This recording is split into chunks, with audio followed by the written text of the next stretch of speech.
Welcome protein coders. Let's build some coding muscles. Today we're gonna see cycle detection in directed graphs using DFS. In directed graphs we can use two methods, DFS or BFS. BFS includes Kahn's algorithm or topological sorting. We will read them first, study them first, then we will see, okay? Today we're gonna see how we're gonna find cycle using DFS. So let's see in graph 1. Let's perform our regular DFS from 0 to 1, 1 to 2, 2 to 3, 3 to 4. But at 4, see carefully, there is no back edge. So there is only one edge going to 0. So there is no need to check for the parent. We can only have one condition if the visited of the neighboring node, or if the neighboring node is already visited during DFS traversal, we can say we found a cycle. But there is a catch. Let's see this catch in the graph 2. We again follow the regular DFS from 0 to 1, 1 to 2, 2 to 3. But hey, at 3 we don't have any edge going outwards, right? So our DFS call will come back.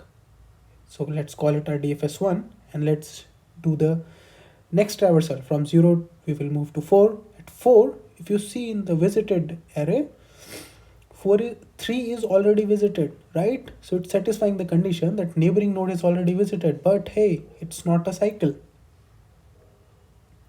Because for cycle, you should come back to the same node after doing the DFS traversal, as in graph 1 you can see, right?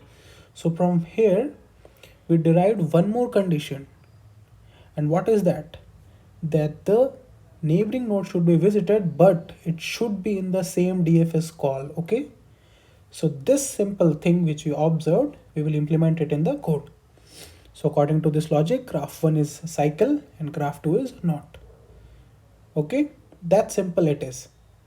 So let's see the code. Here if you see, we have an extra path vector, okay? Let's perform our regular DFS. First, mark visited node as 1. And while going into the depth of the DFS, okay, for this node, we will mark this node in the path vector as 1, okay? So that means in our current DFS call, we are going in, okay? In this path, this node is present. Then we will simply traverse our regular DFS, okay?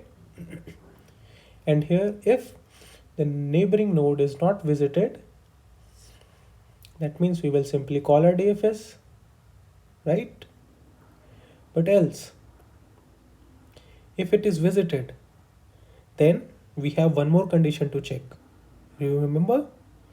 Else if it should be path visited also, okay? The neighbor node should be in the path also, then we will return true. And at the end of it, after the for loop, we will backtrack it, okay? Because while returning the DFS, we should mark it as 0, that this node is no longer into this DFS path or call. After all of this, if we don't find any cycle, we will return false. Let's see again. We have a vector, extra path, okay? And this path vector, we are using it to track only that this node is in this current DFS call or not. And we are backtracking it at the end. And in the DFS, while traversing, you can again do the optimization, right? If any DFS call returns true, return true. Else if the neighboring node is visited and also in the path, we will return true. Okay, so that's it about the code, guys. Let's revise what we studied today. We are seeing cycle detection in directed graphs using DFS, but with no back edges in the directed graph. We saw two methods, but today we're gonna look into only DFS ones. Then via diagrams, we understand we have two conditions to satisfy. The neighboring node should be visited and should be in the same DFS call. And because there is no back edges, we don't need to track any parent. Then in the code, we took an path vector, okay? We are adding the node to the path whenever we are going into the DFS, and while returning back, we are backtracking it and removing it from the path. So that's all from my side, guys. If you have any questions, please ask in the comments. You will find the problem link and the solution into the description. If you don't understand, don't like, don't subscribe. But if you do, please show some support. Okay, keep practicing, keep smiling. Thank you.